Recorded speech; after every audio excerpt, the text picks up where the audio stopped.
Você está no Mosteiro Protestante e, como em todo bom mosteiro, aqui você encontra um pouco de teologia, de filosofia e de literatura. Então, se você gosta de alguma dessas coisas, já se inscreve aqui no canal e fica com a gente.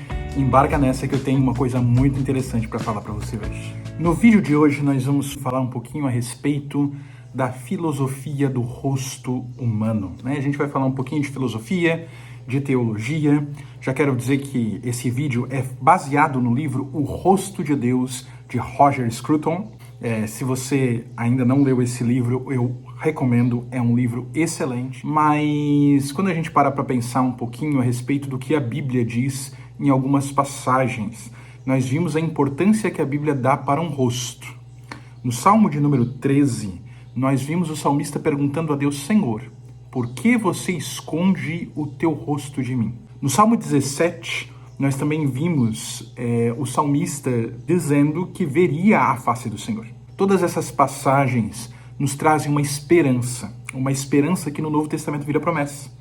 O apóstolo Paulo, lá em 1 Coríntios, no capítulo 13, depois da canção sobre o amor, ele fala que agora nós vemos por espelho, mas então veremos face a face.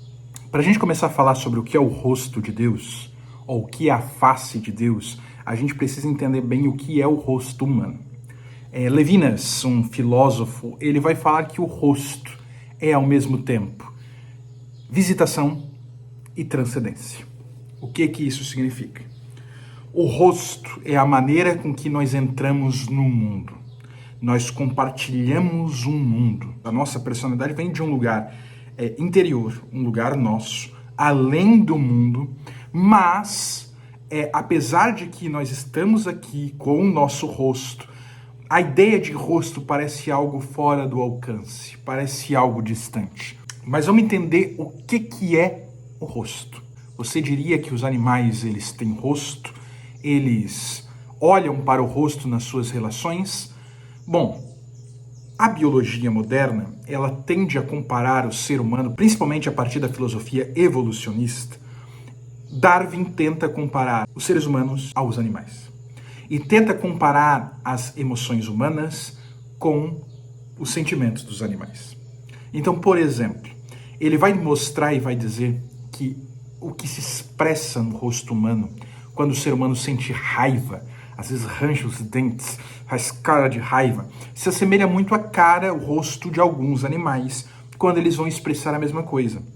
Por exemplo, um cachorro, quando está bravo, ele vai fazer a mesma expressão. E aí, Darwin vai dizer que, na verdade, tanto o cachorro, quanto o ser humano, quanto o cisne, eles variam o mesmo sentimento, eles mostram o mesmo sentimento, os seres humanos talvez de uma maneira mais evoluída, os animais de uma maneira menos evoluída, mas tudo é uma ideia de mostrar uma certa defesa, mostrar os dentes, mostrar que eu posso morder, tudo isso como fruto de uma evolução. Acontece que o nosso rosto, ele tem a capacidade de mostrar algumas coisas que agem, algumas forças que agem sobre nós e sobre o nosso próprio rosto. Paul Grice, ele vai falar que isto são sinais naturais do ser humano que são expressos pelo rosto. Porém, cães, cisnes, cavalos, eles não conseguem significar as coisas como os seres humanos fazem. Os animais, eles não entendem expressões de rosto. Eles podem até expressar de alguma maneira, mas eles não sabem o que isso significa. Se eu olhar para os meus cachorrinhos com cara de raiva, provavelmente, sem ouvir o meu tom de voz, eles não conseguem olhar para o meu rosto e identificar como um outro ser humano faria, como um semelhante meu faria. Então, para a gente, para nós seres humanos, os rostos são instrumentos de comunicação. De alguma maneira, eu me comunico com o meu próximo, com o meu semelhante, a partir do meu rosto. E aí vem a ideia, né? O que significa esse significar? Eu olho uma expressão de um rosto, eu olho uma expressão humana, ou até a expressão de um animal, e consigo, de alguma maneira, dar um significado a ele. Eu consigo captar um sinal que ele quer dizer, mesmo sem uma linguagem. E, normalmente, essas expressões faciais não são intencionais. Tem um canal aqui no YouTube, com bastante inscritos, o canal Metaforando, que ele, inclusive, vai analisar microexpressões faciais. Quando nós comunicamos algo com o nosso rosto, nós, na maioria das vezes, não estamos comunicando de maneira intencional. Eu não tento mostrar raiva, às vezes sim, mas nem sempre. Eu não tento mostrar medo, mas o meu rosto acaba passando essas coisas. Então, quando nós lemos um rosto, quando nós entendemos o que esse rosto quer nos dizer, nós estamos cientes do que está ali, mas eu que estou expressando isso nem sempre estou. Eu muitas vezes não tenho noção de quanto o meu rosto está transmitindo raiva, de quanto o meu rosto está transmitindo medo, de quanto o meu rosto está transmitindo uma série de sentimentos. E então, eu posso dizer que os animais, eles não reconhecem rostos neste sentido. Eles podem até reconhecer as pessoas pelos traços físicos. Por exemplo, algumas espécies de pássaros, eles conseguem reconhecer uma pessoa pelo formato do rosto, pelos olhos, pela boca, pelo nariz, pela barba. Os animais, eles conseguem fazer isso. Algumas pessoas também vão identificar traços físicos, identificar uma pessoa a partir disso. Então, pelos meus olhos, pelo meu sorriso, pela minha boca, pelo meu nariz, pela minha orelha, a pessoa vai chegar para mim e vai dizer, não, esse é o Richard, eu consigo saber quem ele é olhando para o rosto dele. Quando eu olho uma imagem, eu olho uma fotografia, eu consigo ver quem eu sou a partir dos meus próprios traços, assim como animais. Alguns animais fazem isso.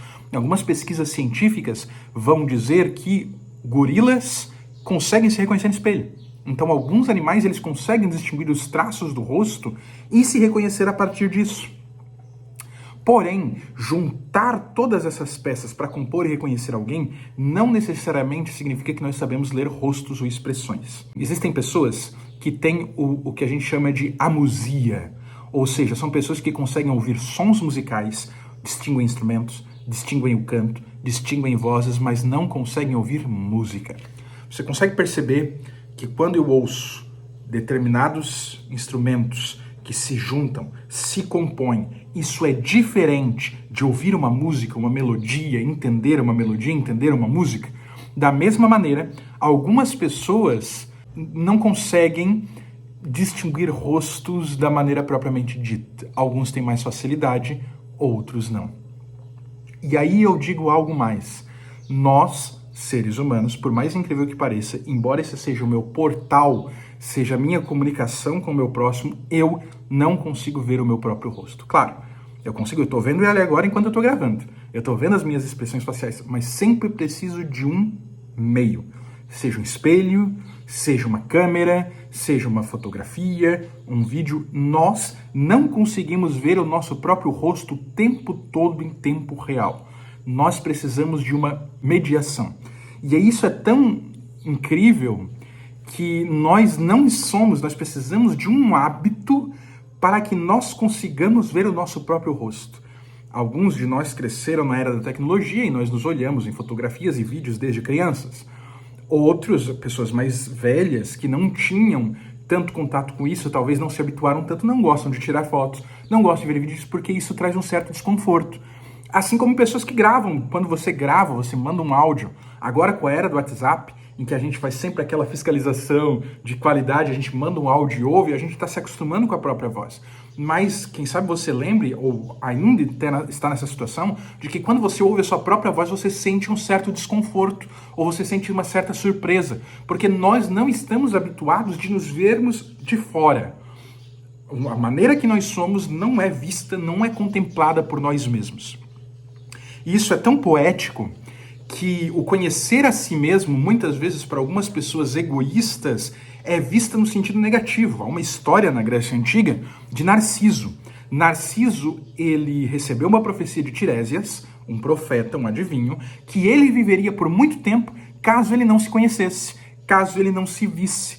Acontece que Narciso se viu no reflexo de um lago, se apaixonou por si mesmo e acabou se destruindo por isso. Então, isso daqui, às vezes, esse contato comigo mesmo, através do vídeo, através da câmera, se você tem o costume de se gravar, isso pode levar você a cometer o mesmo erro de Narciso e vir a se destruir. Porque quando nós nos apaixonamos por nós mesmos, isso nos traz uma certa destruição. Nós não somos feitos para adorarmos a nós mesmos, para vermos a nós mesmos, para projetarmos a nós mesmos para nós mesmos, mas sim para o outro, sim para o próximo, e por isso que é uma tendência natural do ser humano que nós tenhamos um certo desconforto ao vermos o outro, ao olharmos para o outro. Então, o meu rosto é um limite do eu para com você, é onde eu apareço. Você tem uma consciência mais clara de quem sou eu no mundo quando você olha para o meu rosto. É o meu rosto que diz quem eu sou. Isso pode expressar um certo medo em mim de tentar encaixar o que eu conheço tão bem, porque afinal de contas eu me conheço. Então tudo que eu conheço de mim mesmo é muito difícil de se encaixar na personalidade que os outros enxergam de mim. É difícil para os seres humanos que se conhecem plenamente, sabem quem são elas mesmas, quando se conhecem, aí é um outro assunto para um outro vídeo, conhecer a si mesmo, mas ao nos conhecermos, nós conseguimos expressar isso que nós somos numa imagem, numa câmera, numa gravação de áudio, e nós nos sentimos desconfortáveis justamente por isso. Quando eu ver esse vídeo aqui, provavelmente eu vou me sentir desconfortável, porque eu sei o que eu queria falar e a imagem não expressa exatamente quem eu sou, não expressa exatamente o que eu quero falar. Acontece que a pessoa por trás do rosto, ela nem sempre está plenamente expressa no rosto. Então o rosto ele é figurativo, ele não é transparente. Nós não mostramos quem nós realmente somos pelo rosto. Nós podemos enganar e sermos enganados através de rostos. E aí a gente pode tirar vários aspectos disso. A gente pode tirar várias filosofias nesse sentido do rosto humano. Olhar no rosto de uma pessoa é olhar a pessoa. Quando eu olho no rosto de alguém, nos olhos de alguém principalmente, eu estou olhando a pessoa como ela é. Estou olhando seu centro individual de consciência, o ser livre que se revela naquele rosto, e vejo uma outra pessoa semelhante a mim. Eu sei que por trás daquele rosto há um outro como eu, há um outro eu. E a expressão desse rosto, a maneira com que esse rosto se expressa, é a maneira com que essa pessoa se oferta no mundo a mim, no mundo de responsabilidades mútuas. É a pessoa se projetando nessa relação. Ou seja, ao olhar no rosto de uma pessoa, como essa pessoa se mostra nesse rosto, é como ela está se ofertando a mim, é como ela está se entregando a mim. Como nós somos seres, posso dizer, animais, com postura ereta, braços livres, nós não precisamos apoiar o nosso braço no chão para nos locomovermos, nós nos locomovemos apenas com as pernas. Temos mãos livres para pegar coisas, eu posso pegar objetos com a minha mão, mas essa facilidade que nós temos, as mãos livres para pegar coisas, permite que nós venhamos enfrentar ocasiões com o rosto aberto, né? Olhando nos olhos, com o nosso ser. Nós conseguimos projetar o nosso ser com muito mais facilidade. O nosso rosto, ele fica sempre pleno, ele sempre fica erguido. E não é à toa que quando uma pessoa está acuada, ela tende a baixar a cabeça, ela tende a esconder esse rosto. Então, a nossa leitura do rosto reflete como ele mostra, anuncia o meu corpo. Isso é muito significativo. Isso abre um grande leque para diversas situações. E aí que está. O rosto, ele tem uma ambiguidade intrínseca. Ele é ao mesmo tempo carne, animal, natural, vou usar essa expressão. Então ele é ao mesmo tempo um animal, ele mostra a minha animalidade e ao mesmo tempo ele mostra o meu eu interior, a minha espiritualidade. E não é à toa que nós somos os únicos animais que nós não jogamos o nosso rosto sobre a comida. Nós trazemos a comida ao rosto. Nós comemos com o rosto aberto. Os demais animais levam seu rosto à comida. Nós trazemos a comida ao rosto. E isso mostra como o ato de comer é um ato santificado e ritualizado pelos seres humanos em diversas culturas. Esse ato de comer, inclusive, tem o convite dos deuses. Até nós, como cristãos, as outras culturas convidavam os deuses ou tinham rituais de comida. No Antigo Testamento bíblico, havia rituais para comer no tabernáculo, no templo em que se comia com Deus, era convidado. Nós temos um dos ritos mais sagrados da fé cristã, que no meu vídeo anterior foi falado de maneira mais teológica, que é a ceia do Senhor, é um ato de comer. E de fato nós achamos como cristãos que é meio que um sacrilégio comermos sem orar, ou sem convidarmos Deus para esse momento. Porque o comer é um ato sagrado de expressão do rosto.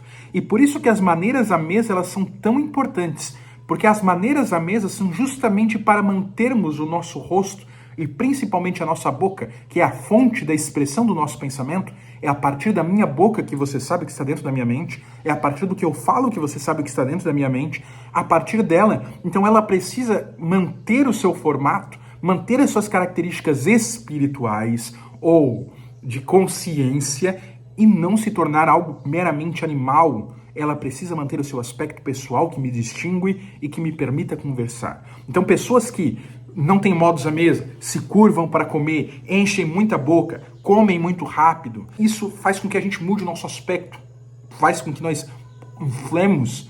Falar de boca cheia, todas essas questões desfiguram o nosso rosto, desfiguram a nossa boca, mostrando a nossa parte animal e diminuindo, apagando a nossa importância pessoal. Então veja como o rosto é considerado algo essencial na comunicação e por conta disso é feita essa distinção e todas essas regras de alimentação e de bom comportamento na alimentação. Então, o rosto é o lugar onde nós estamos no mundo dos objetos.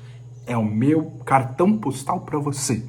É como eu me dirijo a você. E aí existem alguns aspectos do rosto que são muito interessantes e importantes a gente refletir. Por exemplo, o sorriso.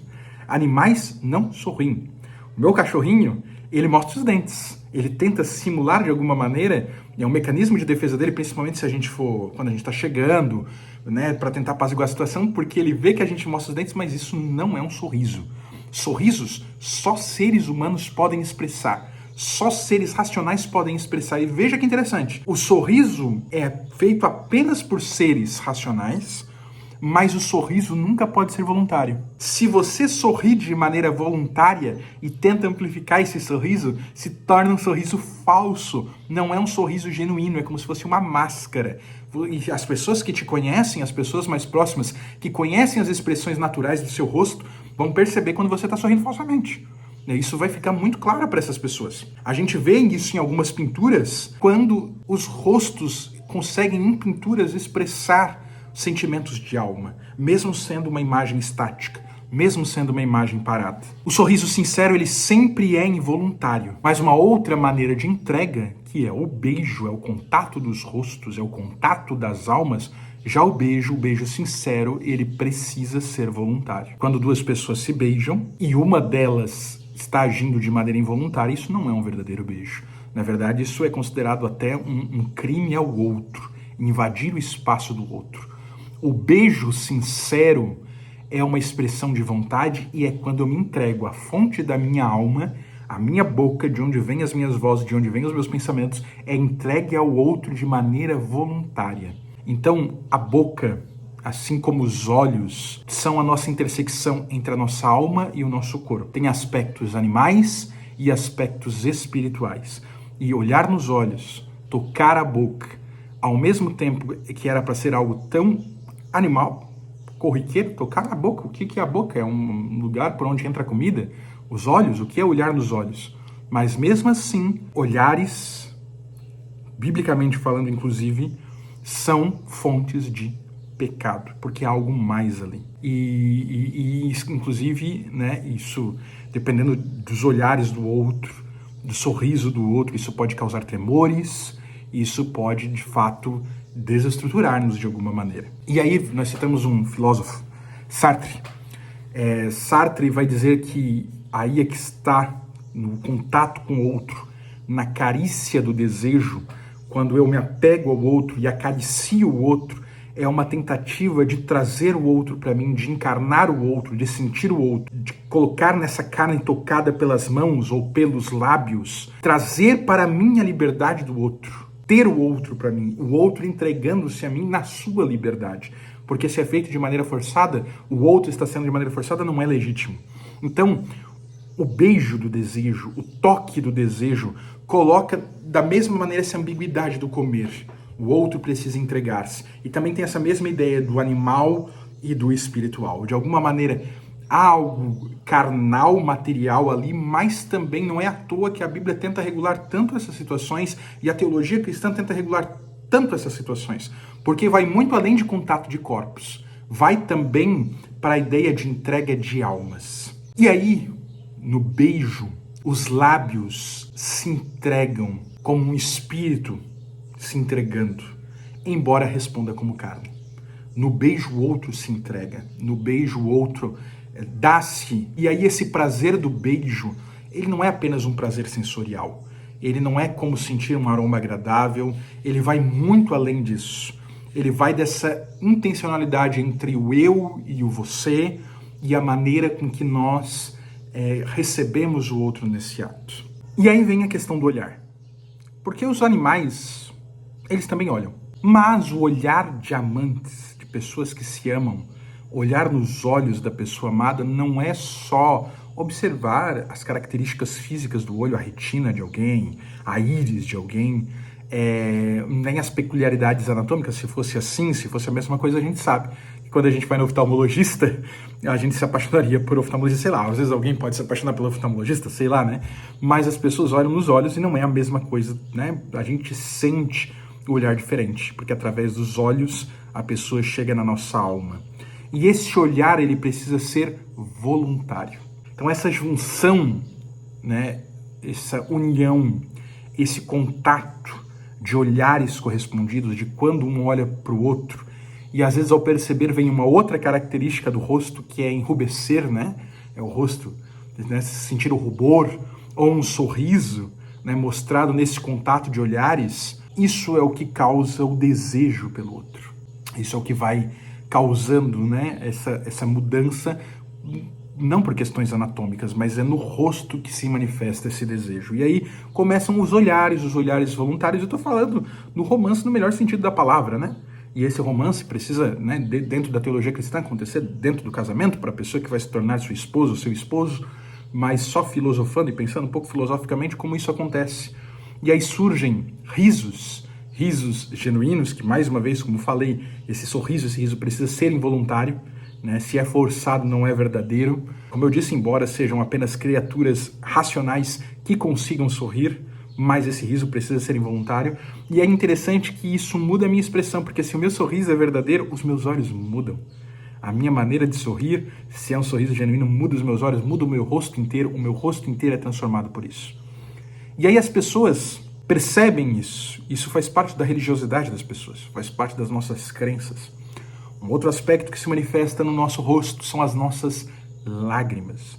E não é à toa que algumas culturas coletam lágrimas.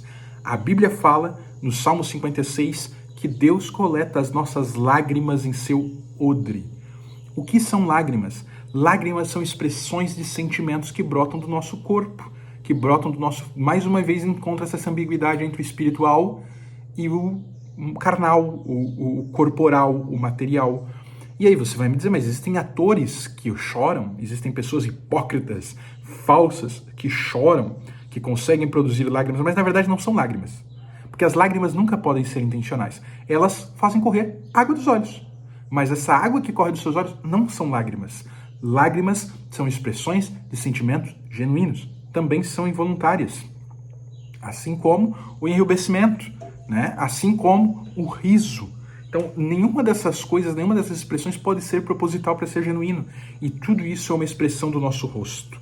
Então, só um ser racional pode expressar todas essas coisas, porém, não de maneira intencional. Então, se Maria, diante de João, enrubesce, sorri, isso vai fazendo com que João e Maria, eles tenham uma conexão de alma.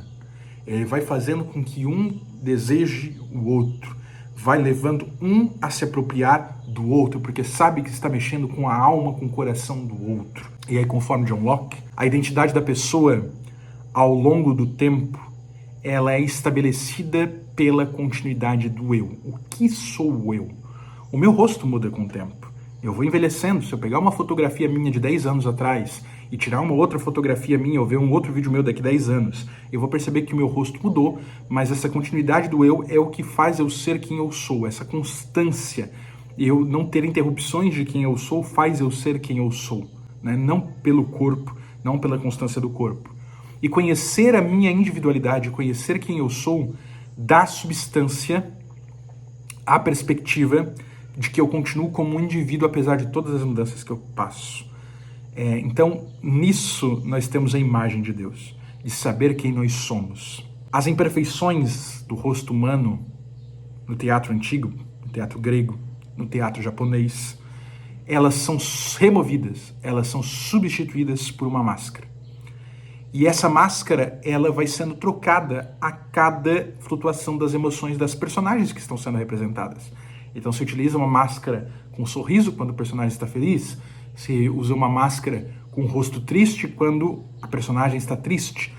Mostra-se assim para a plateia, para aqueles que estão vendo, o que está na alma daquela personagem. E perceba que a máscara, ela não é uma expressão da pessoa que está usando, mas ela expressa algo para quem está assistindo. Ela é lida por quem está olhando de fora e não por quem está usando a máscara. Porque quem está usando a máscara, usando a linguagem de perspectiva, ela não sabe nem o que a máscara diz. Se você entrega uma máscara para uma pessoa e não mostra para ela que máscara é, ela vai colocar a máscara e ela não sabe o que é que aquela máscara é e ela não vai conseguir perceber. Mas quem está olhando, vê se aquela máscara expressa uma alegria, se aquela máscara expressa uma tristeza. E aí, máscaras eram utilizadas no teatro grego, principalmente no culto a Dioniso. E Dioniso não é um deus que se esconde, mas é um deus que se mostra, se revela. É o deus da bebida, é o deus da alegria, é o deus que as pessoas mostram quem elas realmente são. Então as máscaras expressam uma personalidade, de certa maneira, de Dioniso. Elas vêm dessa ideia. Mostram um pouco do sofrimento humano, mostram um pouco do culto de mistério de Dioniso, mostram uma alegria divina. E de fato, até hoje nós dizemos que algumas pessoas usam máscaras. Nós usamos máscaras para nos expressar. Nós temos máscaras para os diversos lugares que a gente vai. Eu, por exemplo, eu sou uma pessoa que eu sou professor, já fui gestor de escola, sou pastor, sou estudante na universidade, faço doutorado, tenho a minha esposa, tenho meus amigos, e cada um tem uma expressão da minha personalidade. E isso não é algo necessariamente negativo. Na verdade, é algo natural. Porque eu não estou tentando enganar ninguém, eu estou sendo eu mesmo, mas eu mesmo sou diferente em diferentes ocasiões. Eu mesmo sou várias pessoas. Então eu uso várias máscaras, mostrando mais uma vez que as máscaras não são necessariamente intencionais. Elas são a leitura do outro a meu respeito. Se você pega a minha esposa, chama a minha esposa, pergunta a meu respeito, chama o meu melhor amigo, e chama uma pessoa que estuda comigo no doutorado, e chama talvez um professor de uma escola que eu fui gestor, e chama outra pessoa, cada uma delas vai trazer um retrato meu, porque cada uma delas teve um contato com uma máscara. Então nós, ao vivermos no mundo, nós usamos máscaras. E aí vem uma outra coisa que é bastante interessante a gente pensar. Não era só no teatro que as pessoas usavam máscaras.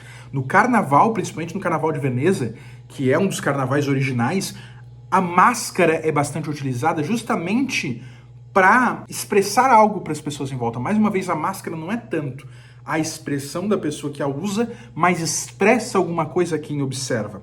Então, ela não tem necessariamente o objetivo de ocultar quem usa, até porque muitas vezes essas festas aconteciam entre pessoas que se conheciam. Então, se você me conhece, eu chego para você com uma máscara, a máscara não vai fazer tanta diferença, mas ela traz esse ar de mistério. A máscara traz essa ideia de que você disse quem eu sou. E de fato, em lugares como o carnaval, por exemplo, a pessoa vai usufruir de um anonimato ritualizado para ser ou para fazer o que as outras pessoas esperam de mim. Ser o que as outras pessoas esperam de mim. E aí acontece que nós cremos nessa ideia, nós entendemos essa ideia de que existem máscaras sobre máscaras. Máscaras sobrepostas a outras máscaras. Que afinal de contas, a grande pergunta, quem nós somos? Porque sabemos que muitas vezes o nosso próprio rosto é uma máscara. Nós expressamos de maneiras diferentes a pessoas diferentes quem nós realmente somos. Assim como nós conhecemos outras pessoas de maneira limitada. Muitas vezes nós não conhecemos nem a nós mesmos, quanto mais esperar que um outro nos conheça. E aí talvez essa individualidade do outro seja, na verdade, só uma máscara para nós. Só a nossa maneira de vê-lo. E tenha pouco ou nada a ver com aquilo que essa pessoa realmente é. Quando você olha no rosto de uma pessoa, mesmo que você ache que a conhece, muitas vezes ela tem uma imagem de si mesma muito diferente da ideia que você tem dela. E aí, a nossa individualidade, quem nós realmente somos, vai implicar nas nossas tentativas de sermos realmente íntegros e vivermos de maneira responsável. Então, a individualidade é o limiar em que o outro aparece. É onde ele se oferece a si mesmo como parceiro de diálogo. A melhor maneira de nós expressarmos quem nós somos é a partir do rosto. E essa intencionalidade de se individualizar, de sermos nós mesmos, não nasce só de desejos pessoais, mas faz parte das nossas próprias relações. E aí vamos voltar e fechar e finalizar tratando um pouquinho a respeito do relacionamento com o outro, principalmente nos relacionamentos de desejo. Vamos pensar o desejo pelo outro como uma fome. Imagine que, na verdade, nós saciamos a nossa fome nos alimentando de outras pessoas, mas não da maneira canibal. Nós nos alimentamos do outro, mas ao nos alimentarmos do outro, o outro é reconstituído logo em seguida. Pense alguma coisa nesse sentido. Como se o desejo por outras pessoas fosse fome. Provavelmente, se isso fosse realidade, nós começaremos a esconder os nossos apetites. Algumas pessoas arrancariam pedaços de outras e comeriam de maneira disfarçada. Mas isso é muito diferente do dilema do desejo. Porque a fome, ela não individualiza nada. E veja como esses sentimentos são diferentes. Se eu tenho fome, e eu até posso ter fome de um determinado alimento, eu posso ter vontade de comer pastel. Então, estou com vontade de comer pastel. Só que quando eu vou numa pastelaria, eu não escolho aquele pastel para comer. Qualquer pastel daquele tipo eu posso comer. Por exemplo, eu quero comer pastel de carne. E aí tem disposto ali na prateleira 5 pastéis de carne. E aí eu peço este pastel. Esse pastel pode ter uma característica que me desperte. Talvez a maneira com que ele foi fritado, talvez... né? Mas se todos os pastéis são muito semelhantes, tanto faz. E ainda assim, se eu for comprar aquele pastel, e aí alguém vem na minha frente e compra ele, mas eu ainda estou com desejo de comprar pastel, eu vou elencar algum dos outros 4, se tinha 5 pastéis na prateleira, para poder me alimentar de pastel. E saciar o meu desejo de pastel. A minha fome, ela não individualiza nada. Agora, o desejo humano, ele individualiza. Existe uma pintura, que é Suzana e os Anciãos, em que Suzana, ela está se encolhendo diante dos olhos dos outros. É o seu corpo, e ela se encolhe como se fosse um molusco que perdeu a concha e ela tenta se proteger. Essa ideia do desejo, ela pode ser influenciada ou pode ser subvertida pelo que a gente consome, pela literatura, mas esse desejo vai muito além de prazer. Tanto que quando nós utilizamos esse desejo apenas com foco no prazer, nós o desvirtuamos. É impossível explicar o comportamento nesse sentido, o comportamento das relações humanas, esse romantismo, enfim, desse desejo romântico, a partir apenas do prazer. Embora hoje isso esteja muito em voga, hoje isso seja muito comum, as pessoas apenas terem esses desejos por prazer, só que é muito difícil justificar se isso é apenas uma entrega por prazer, por que eu forçar o outro para mim é algo tão aterrador, é algo tão negativo. Isso também é expresso em um quadro de Goya, que é uma pintura sobre a bandidagem, que vai mostrar essa ideia. Então, forçar o outro, isso é tão criminoso, justamente porque não se trata apenas de saciar os meus prazeres. E desejar, entregar-se, é algo comprometedor. Nisso eu estou expressando, estou me doando, estou cedendo, e colocando o meu próprio eu existencial em risco, porque eu estou entregando ao outro, mostrando o mais íntimo da minha personalidade ao outro. E aí a gente vê essa distorção já no livro de Gênesis. Lá em Gênesis, mostra como o primeiro casal ele perde o Eros, o amor que eles tinham entre si, quando o corpo se torna o centro do Eros. O corpo não pode ser o centro do Eros. E aí vem a vergonha do corpo, que é totalmente diferente. O ser humano é o único ser que tem vergonha do corpo. A gente não vê animais com vergonha do corpo, animais usando roupas, animais se vestindo. Os seres humanos são os únicos que fazem isso. E aí Milton, no Paraíso Perdido, que vai trazer essa descrição dessa transição do eros puro, do desejo, da entrega para a luxúria, que é usar o outro como instrumento para o meu prazer pessoal. Masaccio, ele vai pintar um afresco da expulsão do paraíso que ele vai mostrar essas duas vergonhas, essas duas maneiras de expressar a vergonha humana. Primeiro, a vergonha do corpo. Se você vê, a Eva está cobrindo seus seios e as suas genitálias, enquanto que Adão ele está cobrindo o rosto, porque o rosto é a expressão da alma. Então o desejo humano é uma resposta interpessoal. Ela pressupõe o verdadeiro desejo só pode ser saciado em outro que também se entrega livremente. Se o outro não entrega-se livremente, isso se torna criminoso, porque eu estou invadindo a personalidade do outro. Não é apenas um corpo, não é apenas algo material. Eu estou basicamente violando, invadindo a alma do outro. Então o outro precisa ter esta autoconsciência de entrega, eu ver o outro não apenas como um objeto, mas como um outro sujeito singular, e nele eu entrego o meu desejo, nessa pessoa, né? No meu caso, uma mulher, no caso das mulheres que estão assistindo esse vídeo, um homem. Nessa entrega, nós vimos como isso é algo extremamente individualizante. Do ponto de vista intencional, os nossos desejos são completamente diferentes dos animais, que agem muito mais por hormônios e instintos, e mesmo os animais que às vezes têm um só parceiro para a vida toda é muito diferente do ser humano. Nós individualizamos o nosso desejo. O foco numa pessoa, no indivíduo, é mediado pela ideia de que ele me escolhe e escolhe entregar-se a mim livremente. Escolhe mostrar-se a mim livremente. E aí a gente vê isso completamente distorcido na nossa sociedade atual. Pessoas que vão ignorar completamente a subjetividade do outro. E aí a gente vê esses ambientes para se fazer, para se entregar aos desejos com salas escuras, completamente sem rostos. Usos de bonecos, objetos, coisas inanimadas, sem vidas, mas que são apenas caricaturas. Caricaturas de um desejo interior humano. Muitas vezes se utiliza telas para isso. Se projeta nas telas celular, né? Hoje é mais celular, mais revistas, com jogos, com vídeos, com imagens que estimulam, mas perceba que tudo isso é canalizado e direcionado a alguém.